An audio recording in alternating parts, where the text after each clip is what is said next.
Welcome to Lawyers Who Learn, where we explore how attorneys' engagement and lifelong learning fuels their growth. Join us to uncover these journeys and gain insights for your legal career.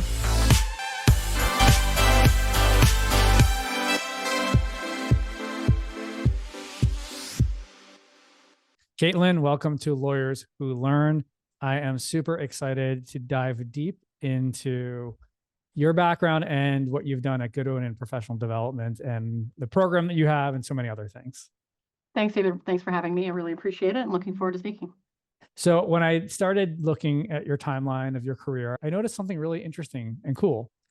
So you actually were a summer associate at Goodwin in 2008. You got your JD at Boston College of Law. And then you went off to go to be a program manager at New England Clean Energy Council in 2009. In 2010, you came back in a full-time role in learning and development. So I'd love to understand that learning path going from practicing attorney to not. It sounds so amazing. Sure. Let me start. We'll go in the Wayback Machine. It seems like another era, right? But in 2008, I was a summer associate. For those of us who remember 2008, according to like the scroll of the downward spiral of doom, I was there after AIG had gone under, but before Lehman Brothers went under. So it was one of those moments where being at a big law firm, we were really busy in the summer of 2008, but like people saw that the markets were really unsteady. There was a lot of volatility, and some of that volatility was linked to this perception that then became reality that there were some cracks in the financial system and that the financial system was not sure in terms of its fundamentals as the valuation of those assets led us to believe.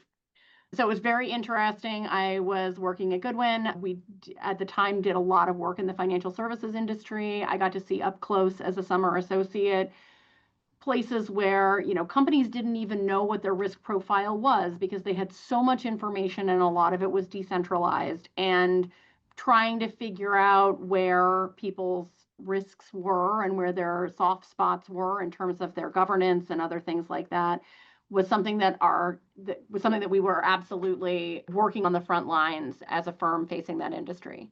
So I went back to law school for my third year of law school. As my third year of law school happened in the fall of 2008 and into the winter and spring of 2009, it became evident that we were heading into this big global recession.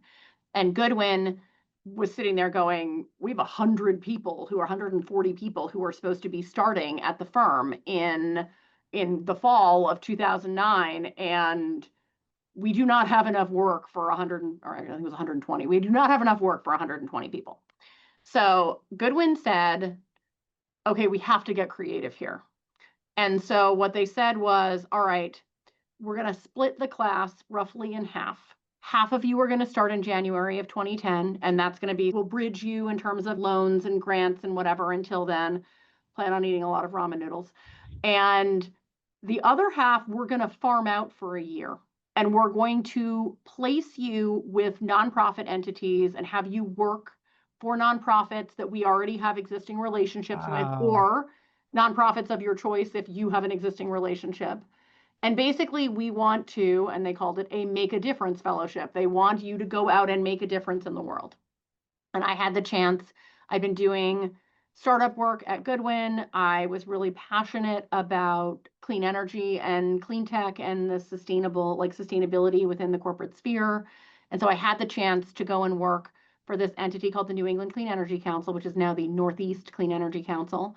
And we did a lot of work counseling clients, running an entrepreneurs and residents program, working with Boston University, who had a really impressive program for entrepreneurs who wanted to pivot in terms of their industry focus into the clean tech space.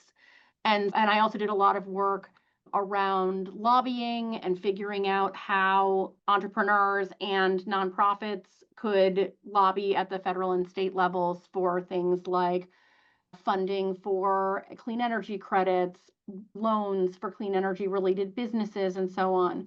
And I'll say, as somebody who worked in that space, not only at NECEC, but also at Goodwin, that there was a golden era in which that kind of work was really well supported by federal and state government. And certainly in New England, it was an area where there's been a lot of investment, also a lot of challenges. If anybody has heard about Cape Wind, but a lot of investment and a lot of energy and momentum in that space.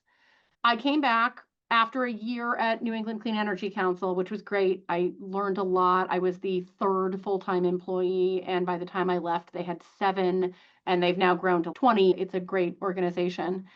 By the time I left at the end of my first year, I really had spent a lot of time working with entrepreneurs. And so when I came back to Goodwin, I was a first-year associate, and I had the chance to work with entrepreneurs in the tech and life sciences spaces, helping them grow their businesses and answering their challenges and being a strategic advisor to their businesses when they were anything from somebody spinning an idea out of a lab or having the opportunity to work with people who were a startup. They'd been at a big company and they had this great idea and they said, you know what, I'm going to hang my own shingle. I'm going to go out on my own and now I'm going to find funding. We worked with a lot of accelerators in the Boston area and in different industries affiliated with different schools to try and find companies who had promising ideas where the work that we were doing for them were going to accelerate their growth up the curve, helping them find funding, helping them focus and iterate on their ideas to get to either success or fast failure, right? So it really ignited in me this passion for helping people with the problems that they cared most passionately about. I did that for 4 years and realized that I loved almost everything about practicing law except for the practicing law part. Like I loved mentoring the more junior associates. I loved the relationships that I had with clients. I loved the opportunities that I had to help people with problems that mattered. Like a lot of the companies that I was working with in life sciences were companies that were working on vaccines or working on cures for diseases that people suffer from. It was really cool work. I did work with some companies who were involved at the very beginning of gene editing, which was something that is very exciting and like bearing fruit now in a way that's really cool for things like cancer and sickle cell anemia and other chronic conditions that have a genetic component. And that was just like, I was really passionate about it. I just didn't love the actual mechanics of it. Yeah. And I always get my numbers confused. In 2015, there had been an opening at Goodwin. We have a centralized staffing program.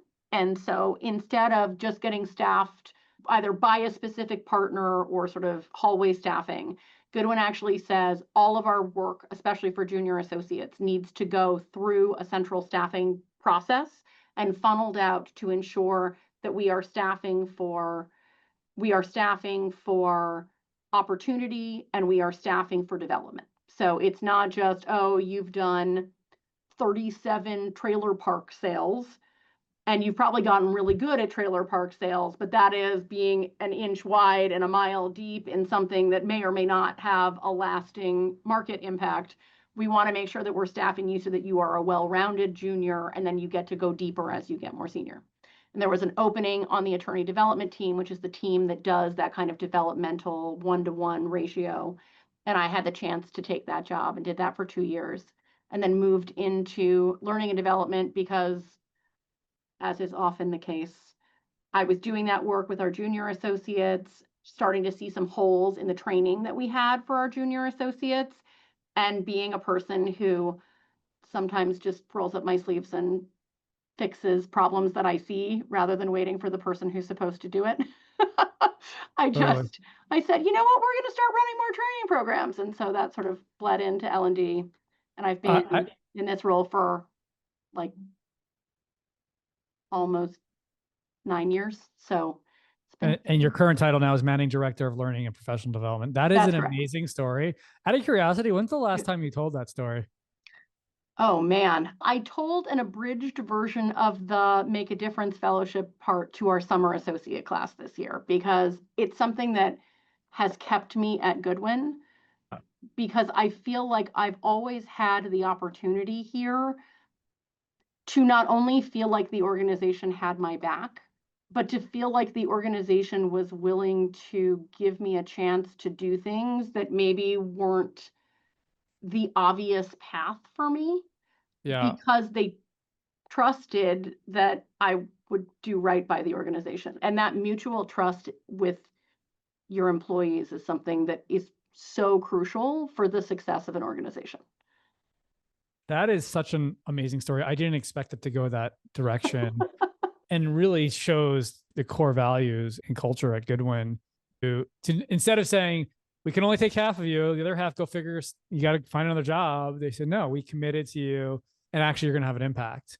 Right. And even when I was actually at your offices a couple of weeks ago for, I don't know, I call it a think tank. I don't know what you, I think like think tank. Yep. And I saw a lot of people at your firm wearing t-shirts that said, you can tell me what it said. I helped somebody out today or something. So they do volunteer programs. What is it? What did it say?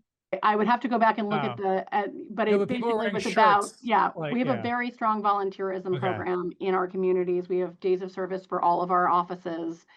And in addition to the pro bono work that we do as an organization, we actually do sort of straight volunteer work. Cleaning up the Rose Kennedy Greenway and the Franklin Park Zoo and serving lunch at Rosie's Place and doing things like that. It's part of giving back to the community, which I think is a really great core value for an organization to have. 100%. We did a retreat in Philadelphia and we spent a whole day volunteering at a soup kitchen and then a children's educational area to help bring books and stuff to the classroom. Yeah. I'm going to briefly share this 8-week training program. I don't want to dive into it just yet, but I just want to share all the amazing things you're doing, because when we do dive into it, we'll get into it. But it's an 8-week training program for new associates where you've integrated so many different areas, from a mini MBA to practice simulations to async video learning to live interactive workshops, professional skills curriculum, and you're even using type coach assessments, which, by the way, Rob Toomey, which I lived in Barcelona and I lived with and I was good friends with Rob when I was there. Yeah. And I love Type Coach. It's a way to essentially bring Myers-Briggs to life. And I saw that. I'm like, oh, wow, I should have Rob on here because I haven't seen him in a long time. Rob and Harley would be great. Yeah, oh absolutely. My God. They're such an amazing couple. And he has a great story too, from how he ended up going there. And he was at Testa. So a lot of the folks who are at Goodwin who came over in our tech and life sciences practices are ex-Testa, because that firm broke down. And so they came over in 2005. So it's all roads lead back to Goodwin.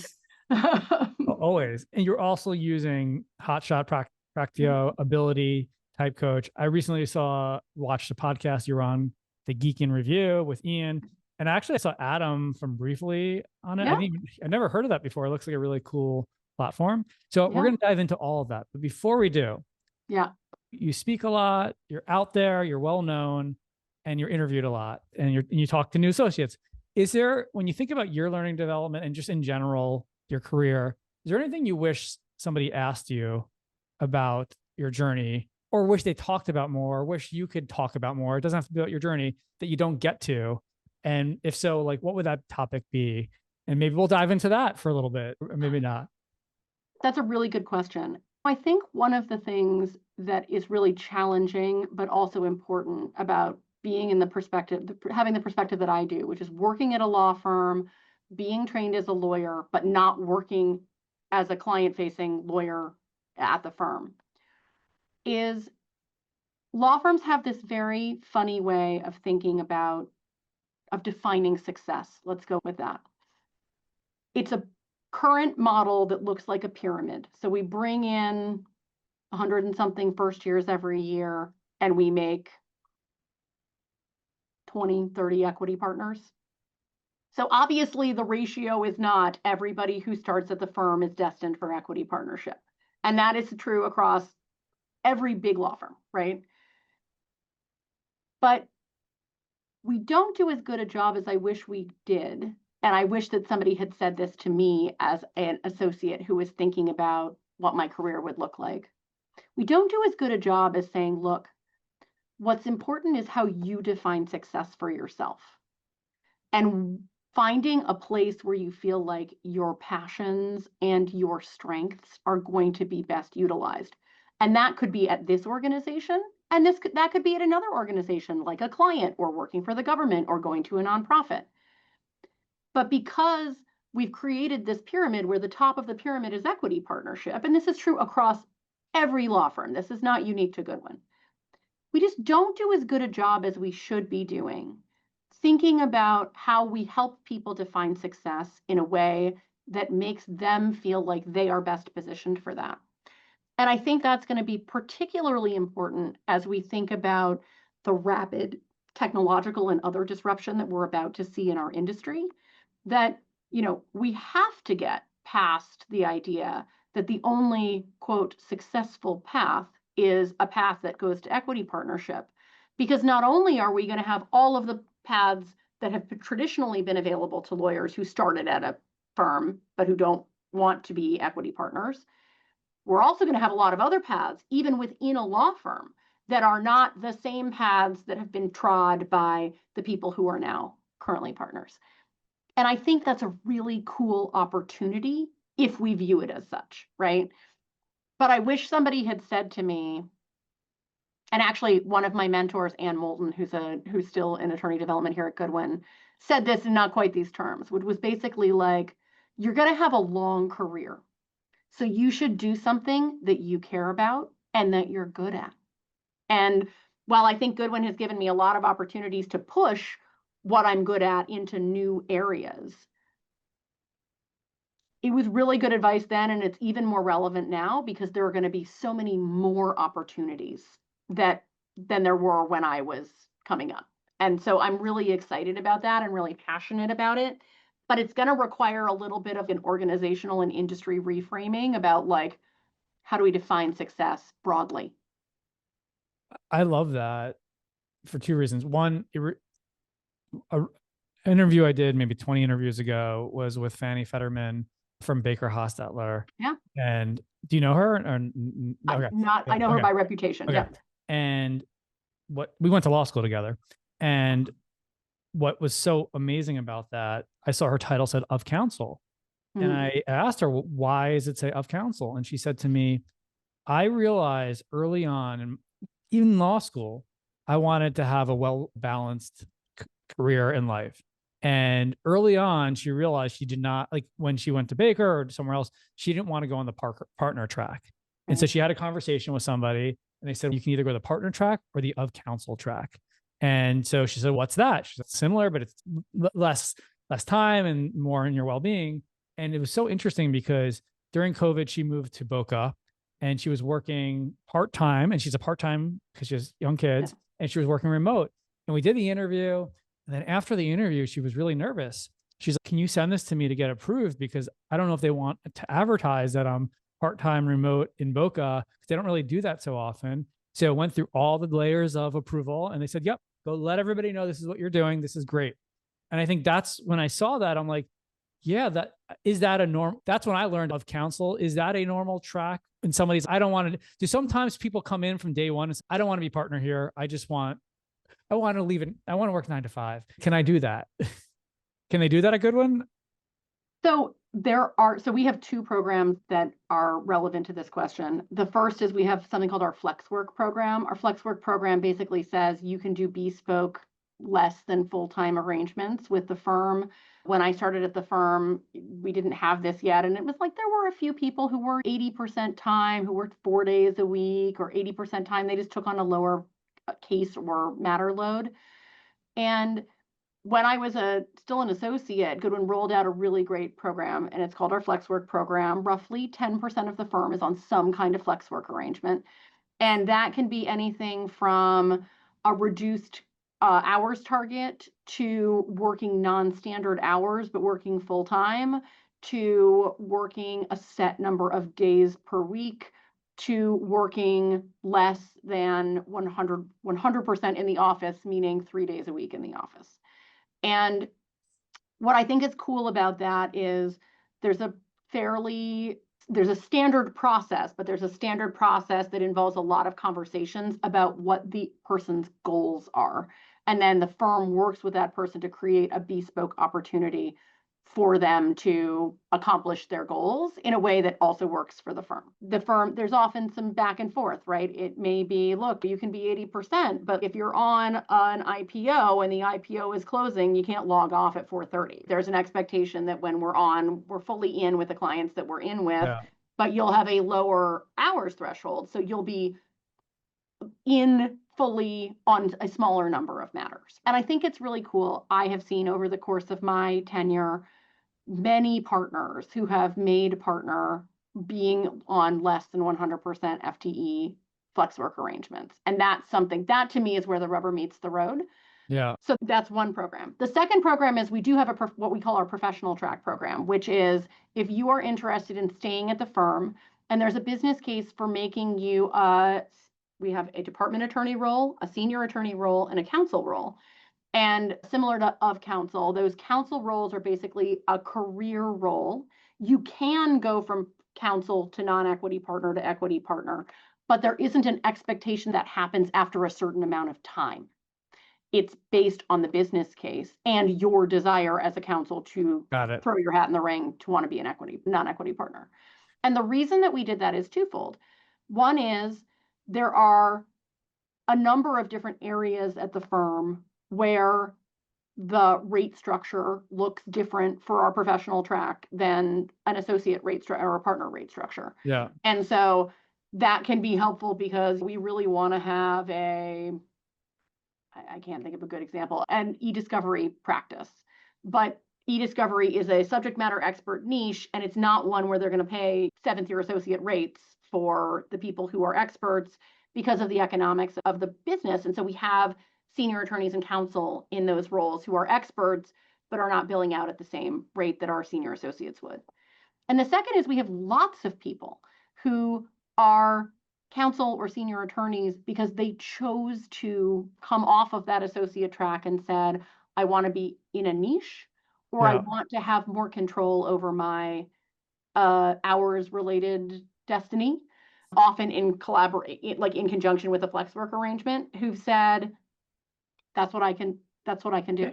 And I think that's great because like you said in the beginning, only 20% end up at 20 to 30% end up partnering. You can take control earlier on and not have to run that rat race to do that. And that is still success. Our counsel and professional track attorneys have deep relationships with our clients. Of course. They are counselors, they are strategic business advisors, but there isn't the same expectation around, for instance, client development for our counsel that there are, or revenue generation for our counsel that there are for our partners. And that makes sense, right? That's not what they're signing on for, but they're nonetheless incredible lawyers. And so they are incredible. They create a real opportunity for the firm to match supply and demand and to match interest and role. Love it. Let's get to the heart of this, which is this amazing 8-week training program that you put together. I first saw you speak about it with Ian at the Legal Tech Hub Summit in New York, at New York Law School, which I went to law school there. So it was cool to be back. That building wasn't there when I was there. I was going to say, it's a beautiful building. Yeah, no, that was like 3 years later. And then I saw you talk about it at your office. And then I just watched the Geek in Review where you dove into it even deeper. Yeah. And it really is an amazing, it's almost like you built something that you could let other law firm, not that you want to, but it seems like you've created something that could be a school beyond Goodwin. So I don't know, let's talk about, this was the first year you did it in 2024. Take us through, where was it? Was it in your office? Take us through like when, because I think you talk so much about it. I don't want to, maybe we can talk about a different angle. Like when the attorneys first found out they were going to this 8-week program, they weren't practicing law. I don't know if it was away somewhere or whatever. Take us through that process and like what that was like. Sure. One of the things that I think is cool about this program, and it's not something that happens very often in law firms, is that this program was the result of a pivot. And I say that because law firms, like, we're not great as a general rule with agility, right? We're not an industry that's known for being super innovative, and that's obviously changing. And it's one of the things that I think Goodwin is very passionate about, is figuring out how to do law better and to make change faster.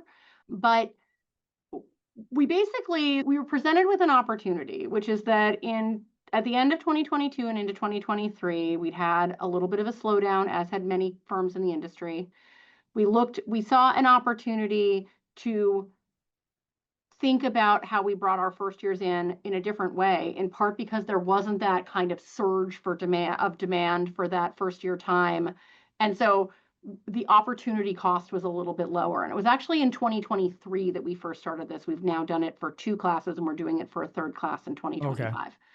What we said was, if we were doing this the right way, if we were truly building a best-in-class training program, one that taught a consistent way of doing things in a way that was the most maximally impactful for our first-year associates and really put them on the right foot as they started their practice, what would we do and what would it look like?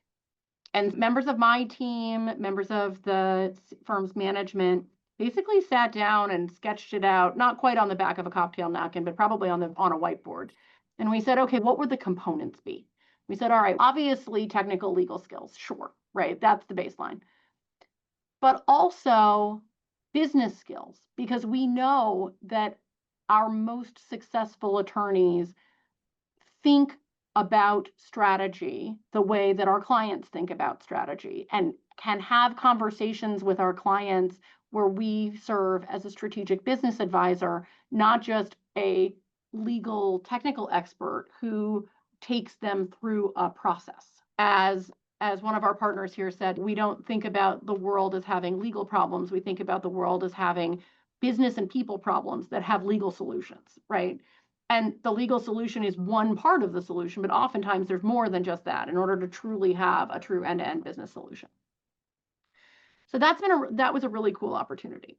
And then we thought, we need our lawyers. We're on the cusp of this big change in the industry. We should be thinking about not only teaching them how to be good lawyers, but we should be thinking about how we get their brains to be more elastic, how we get them to be innovative and thoughtful, and people who see problems and think, how could I help solve that? And so we've done several iterations of this, but we started with doing an innovation challenge and sort of design thinking exercise, and that morphed into a challenge that was more focused on utilizing Gen AI to solve problems that the firm has identified as being key strategic objectives. We run a program that we call tech-enabled practice.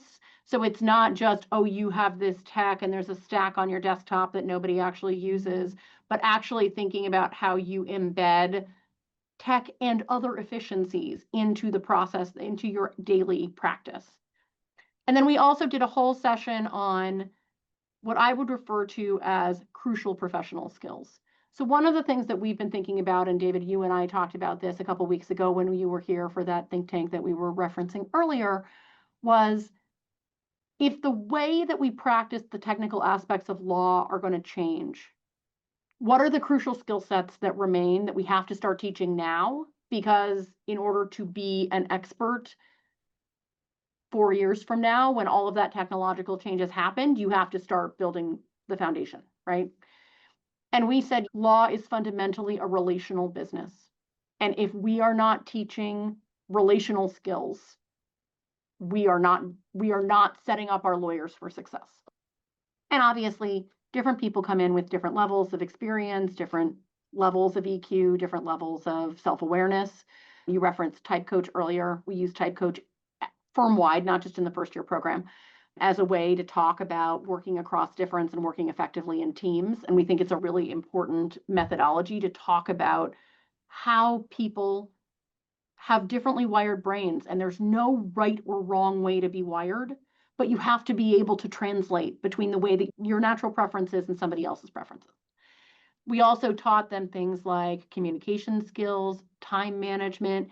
And then the sort of another bucket that was related is we taught them about law firms as businesses, because we don't talk enough as an industry to our lawyers and frankly to our professional staff about how law firms work and how you optimize them as businesses. And so that was I don't know how many legs of the stool that was, 5 legs. It's a very weird looking stool, but we had the opportunity to do that.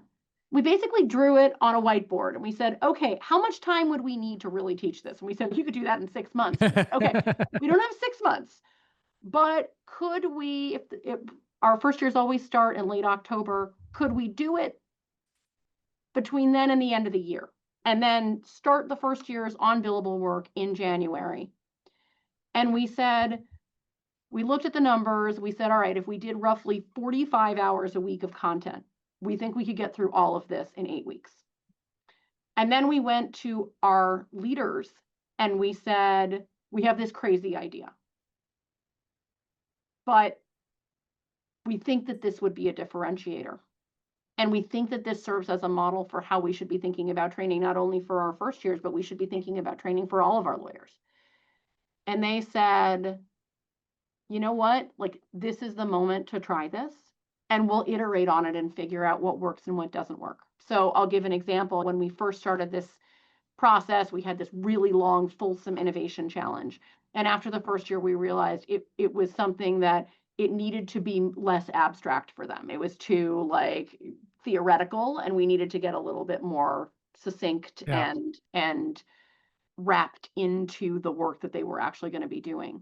And so we brought it down and we said, all right, we're not going to just talk about 8 different challenges. We're going to talk specifically about how should we be using generative AI innovate on that, come up with ideas about how the firm can use Gen AI and incorporate that into serving our clients better, creating better opportunities for our lawyers to develop, helping others, and being a part of the community, et cetera.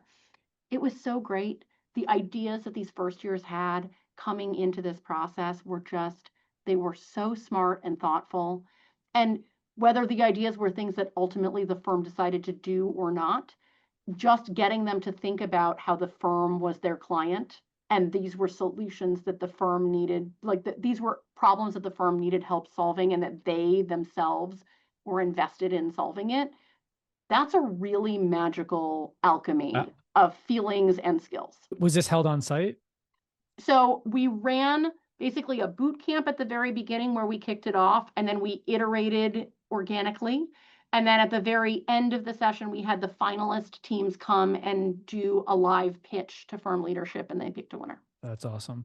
And the whole full 8 weeks, though, is that done in your office? So everybody's in the office. And so that's the 8-week program they do. We have 4 offices in California and 4 offices on the East Coast. And so this is just for the US. They basically did a week in Boston altogether. And then we did programming live in each office, but in their respective home offices for the remaining 7 weeks. And is this something, now this is going to be your 3rd year you do it, is this something that is part of your pitch to prospective attorneys, that when they come to Goodwin, the first 8 weeks you focus on this versus getting right into it, so it gives a sense of the culture that you're getting into? I think that there's a real commitment there. I think that the shape of the program is going to continue to evolve as we go. We're thinking about potentially shortening it a little bit this year, in part because we feel like we could be even more efficient with the way that we're using our time. Yeah. And we want especially the sort of technical legal skills piece to be as close to real time and real world experience. And we think that we could probably do what we've done in 8 weeks in 5 to 6 weeks, because as it turns out, in the real world, you work hard. And as you learn, you see what works and what doesn't. Exactly. And I know you're using a lot of platforms. How much of it is actually teaching in person? That's a really good question. The model that we utilize is a hybrid model. It starts with on-demand pre-work, oftentimes utilizing Hotshot, but not always. We also have some other homegrown content, and that we also have, in some cases, leveraged other third-party platforms. And then we follow up with in-person meetings where we have a lead attorney, either a partner or senior associate or counsel in each office, who basically takes them through an exercise or an assignment and gives feedback in small groups so that they are getting that sort of hands-on learning experience. And then the third piece of it is reinforcement. So we utilize homework, whether that's homework on a platform like Practio or homework that we've assigned, to reinforce the skill set that we've learned about and then experienced live. And that sort of learn reinforcement mechanism is one that's the gold standard in adult learning theory, is the idea that you want to not only learn passively, but actually actively engage over multiple iterations with content. And that's important, right? And the more real world it can feel, the better. So the more you get, oh, we said this was an asset purchase, never mind, it's a merger. We have tried to build in those sort of Easter eggs or changes and pivots that best mimic what the real world experience is going to be.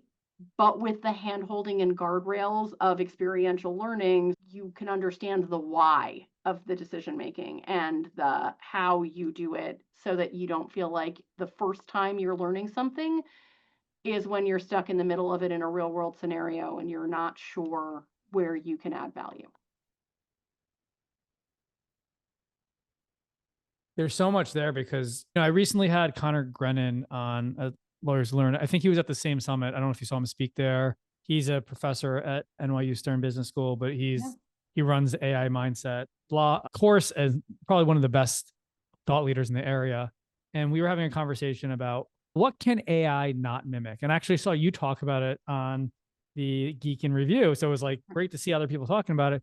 He's like, the things that we talk about, we should have everybody do is presentation skills and public speaking. And because communicating a topic and going out there and doing that. And so is there any of that where you're actually having the associates speak in class and share and present or do some sort of thing like that where it allows them to teach others? Because teaching is the best form of learning. Absolutely. And we do utilize that iteratively, both in this innovation challenge that I was just talking about, but also in their small groups. We do teach a lot about presentation skills. Actually, we work with somebody whose name is Matt Abrahams. He's at Stanford Business School, and he has a great podcast called Think Faster, Talk Smarter. And he's fantastic. If you have not had a chance to work with him, I highly recommend. I would love to interview him on this. Maybe you could do a joint podcast. But he's great. And we work with him not only teaching sort of senior leaders, but also teaching all the way down to our associate classes. And he does a session for them for our first year program. Actually, interestingly, he does a session for our first years who are going off to the client immersion program, which is a program that we also at least obliquely referenced in some of those programming. We have spent the last 2 years sending a handful, actually 20 to 30 first year associates out to clients for a 9-month secondment their first year. And we do a session with them about public speaking and about like how to conduct a meeting. So oftentimes first year associates, like they're not typically out there standing at a lectern giving a talk, but being a compelling public speaker in a setting like this or Q&A or working with a client is just as important and is just as much a public speaking opportunity as being able to deliver an address to a room full of 100 people. So 2 or 3 more questions and then we'll let you go. Of course, the next thing I think about is you can probably pare it down to a 2-week program for practice for the partners or mid-level associates, because there's so much new things that are happening. And then is that something you guys are working on or currently doing? That's a really good question. I think that the challenge of learning and development in the legal field right now is that we're all kids in the candy store. We're never going to have it all. And the confluence of technological change and generational change and business model change that is currently happening is having this rare moment in which talent development, which in most law firms has looked pretty consistent for, call it the last 30, 40, 50 years. The whole model is about to be upended, right? And there is going to be competitive advantage for the people who get that model. We think By the that way, there are every single opportunities. company. Yeah, and every single company as well, right? Yeah. And let's be clear, the legal industry is going to have people who are not law firms coming in to challenge the primacy of law firms. It's not to say that there aren't other opportunities to look elsewhere. We've recently conducted an internal and external strategic review of our function, and a lot of the folks that I talk to are not lawyers or working at law firms, where they're looking at other professional services firms. They're looking at big corporations and thinking about what is the opportunity within the law firm to think about what a model looks like that is very different than the way that most law firms approach learning and development. And I think it comes down to a two-pronged or multi-pronged approach, but the two big prongs are the pieces that you were talking about, the idea that public speaking, but also like judgment and discernment. Those are things that AI can't do. That's not spitting out facts. That's not giving you a form. That's not giving you a definition. That is saying, I change my tone and my tactic in a deposition when someone's nonverbal, like their body language or their nonverbal cues do X. You cannot teach AI to do that, at least not consciously, and without a human involved, right? Yeah. So it's a recommitment to that apprenticeship model where you learn discernment and judgment. And at the same time, it's a pivot away from a model where you teach technical skills that way. Because why would you teach technical skills in a model that is inefficient? It's much more of a corporate model around if there are skill sets and knowledge that you need, we should be teaching that in a centralized way at a centralized level. And the application of it happens in the apprenticeship model. So, yeah, very exciting. Lots of opportunity. You've successfully been able to take something from just talking about it to actually implementing it, which is not so easy to do. Two last things. This one is too big a question to dive deep into, but we'll go on the surface because it does speak to, I'm just curious your thoughts on it. I recently interviewed Jordan Furlong. It's not live yet, but we talked about law school. And he's pretty vocal that there's a wasted third year in law school that should really just be an apprenticeship at a law firm or some sort of working area. And you leave without we all know the fundamental skills. You're now having to recreate an 8-week program for the lack of practical skills potentially that could be done the last year of law school that can be geared towards that. I'm just curious what your thoughts are on legal education. Again, this is too big a question to answer, but just skimming the surface, where you see the opportunities in law school, if does it need to evolve and how? That's a really good question. And look, I want to give credit where credit is due. There are a whole bunch of law schools that are pivoting it away from a model that is solely theoretical. I'll give an example right here in Boston. Northeastern Law School is famous for its co-ops, and you go and spend 6 months working full time, and you do that at least twice over the course of your 3 years of law school. It's not that law schools haven't at least experimented with this, but it's very clear that there is a concern amongst law schools themselves and amongst legal practitioners that law school needs to do a better job of preparing lawyers to actually practice law. I think it's an opportunity for law firms to partner with law schools who are willing and to find good fits on both sides, to think about what it is that they really need and to have really strong conversations with the individuals who are running those programs. Absolutely, there is a practice element of that. You can do that in a clinic. You can do that in a co-op, the way that Northeastern does it. We work with a number of other law schools. BU is one, Suffolk is another, where they have really robust programs aimed at either litigation or transactional skills, where people are coming in having counseled real clients and having had real working experience. And in some cases, doing it for clients that are from underserved communities where they're having an opportunity to feel like they're connecting what they're doing to making a difference in the world, which again, we talked about at the beginning, is a really important value for a lot of organizations. I think that it's the importance of dialogue within not only the industry, meaning law firms, but the industry, meaning law firms and in-house counsel and law schools and practitioners and consultancies and third parties within in the industry, none of the problems that we're thinking about or opportunities that we're thinking about in the industry are ones that any one entity is going to be able to tackle alone. And so Totally. the importance of being able to work together to solve shared problems.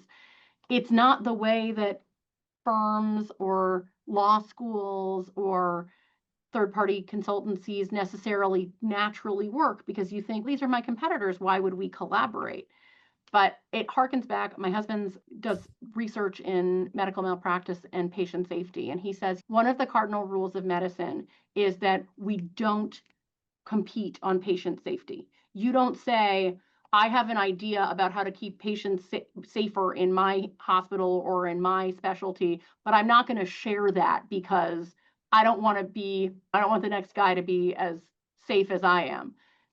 For something like this, the opportunity to better prepare lawyers graduating from law schools for real world practice, everybody benefits from that.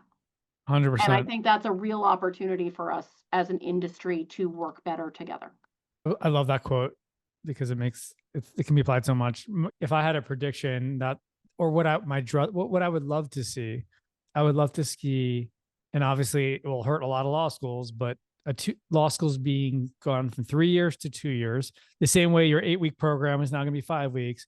Get rid of the waste, and then and I know the UK has a model where it's tacked onto this. We have this access to justice problem. This will increase the amount of people who can go to law school. And then you have some sort of real world where you're actually working in a firm like the co-op system as your third year, and it doesn't cost anything, or it's low cost because you're essentially doing that. And it can really we need to move faster. The industry is moving too quickly for law school to keep up. And the longer you're in law school, the less competitive you are right now. I think that that's an interesting perspective. I agree that there's a real opportunity. There's an opportunity cost for law schools, but I think that there are law schools that are really taking advantage of it. And I think that it's important to recognize that it's going to require a mindset shift as well as a skill set shift. It's interesting because it looks much more akin to what they do in Europe, where there's a trainee period or your initial qualification, and then you take progressive qualifications. And I think that model has a lot to recommend it, because, and by the way, it's very tied to, in my opinion, unauthorized practice of law, what's happening in Arizona and Utah, and what's happening in the UK. And it's all connected to AI and to everything. Things are going to start speeding up much quicker than everybody else. In the last minute, I'd like to ask this question. And if you have your phone, you're allowed to look at it at your Kindle app or your Audible. Is there any books that you're currently reading or that you've read in your life that were really impactful for you in your learning and growth journey? So either both, because I'm going to compile a list of books from all of my interviews so we can share them with everybody. Absolutely. So one of the books that I'm reading right now actually is by General Stanley McChrystal, who is, I'm going to absolutely mangle his previous title. He's a U.S. Army general who retired. He wrote a book called Team of Teams. He came and spoke at this year's Goodwin Partner Retreat, and he was fantastic. And one of the things that he talked about was traditional organizations are run in these hierarchical pyramids. But when you look at how to deal with complex problems, you cannot run teams as siloed pyramids. You actually have to get the teams working together and break down those silos. And he was an absolutely inspiring speaker. I'm loving his book. I think that it's particularly important in the work that I do in learning and development, because we don't have a team of subject matter experts on every subject that we could possibly need to teach about. That's not how learning and development shops typically work in any organization, certainly not in law. And what I love about his model is the idea that when you break down that vertical hierarchy and you allow subject matter experts to shine by providing them with the type of real-time information that they need, you get to better ideas and solutions faster, you get greater throughput, and you get the opportunity for people within what had been different hierarchies to form teams to deal with different solutions in a much more agile, and transformative way. And I think it's an opportunity for us as law firms to think about how we do things differently.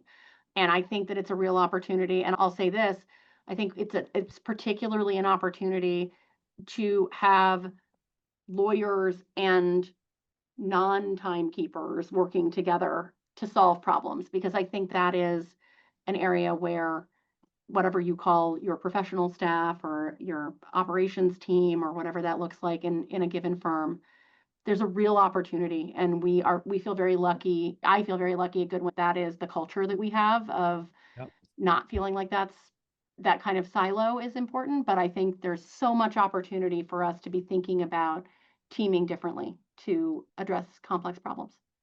Yeah, I saw him speak and it was really great. It was like the whole command and control way of doing things is not how it's done anymore. I don't know if it was him, but somebody else talked about they consider themselves like a gardener.